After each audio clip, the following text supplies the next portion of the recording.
The elaboration likelihood model is a theory of persuasion that explains how people process and respond to persuasive messages.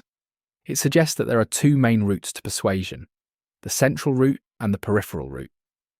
The central route involves careful thought and analysis, where a person considers the quality of the arguments being presented.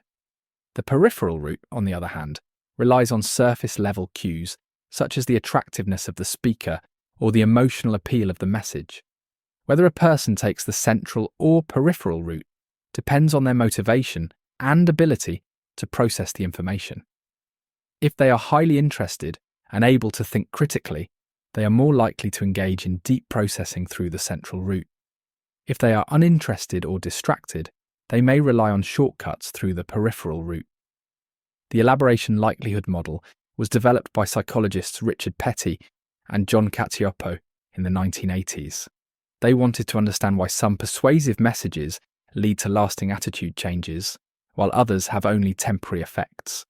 Through their research, they discovered that the way people process persuasive messages depends on their level of involvement with the topic. They introduced the idea of two distinct routes to persuasion and explained that the central route leads to more stable and long-lasting changes in beliefs, while the peripheral route can create short-term agreement that fades over time. Their model became an important framework for studying persuasion and has been widely used in psychology, marketing, and communication studies. Now let's look at some examples of the elaboration likelihood model in action. Imagine someone is researching a new laptop to buy. If they carefully compare different models, read reviews, and evaluate the technical specifications, they are using the central route to persuasion. However, if they buy a laptop simply because their favourite celebrity endorses it, or because the brand has a catchy slogan, they are using the peripheral route. Another example is political campaigns. If voters listen to debates, analyse policies, and weigh the candidates' qualifications, they are processing the information through the central route. But if they choose a candidate based on their appearance, popularity, or emotional speeches, they are relying on the peripheral route. These examples show how persuasion works differently, depending on how much effort a person puts into thinking about the message. One strength of the elaboration likelihood model is that it explains why people respond to messages in different ways.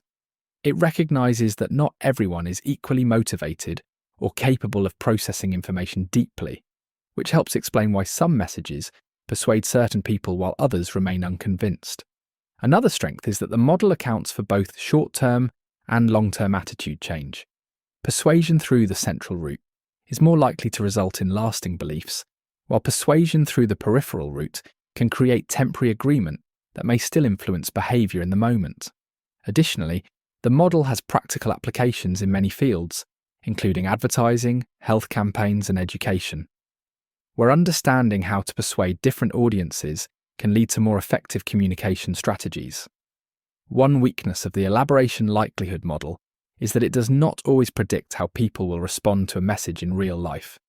In some situations, people may switch between the central and peripheral routes based on factors that are difficult to measure, such as mood, distractions, or prior knowledge.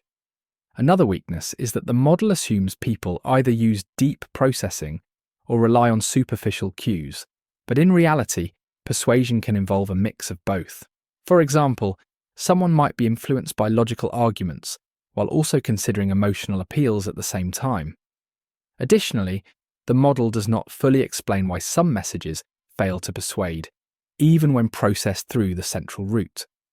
These limitations suggest that while the model provides a useful framework, it may not capture all aspects of persuasion. There are several alternative theories that explain how persuasion works differently from the elaboration likelihood model. One alternative is the heuristic systematic model, which also describes two routes to persuasion, but emphasizes that people can use both at the same time rather than choosing one over the other. Another alternative is social judgment theory, which focuses on how people compare persuasive messages to their existing beliefs and how messages that are too extreme may be rejected.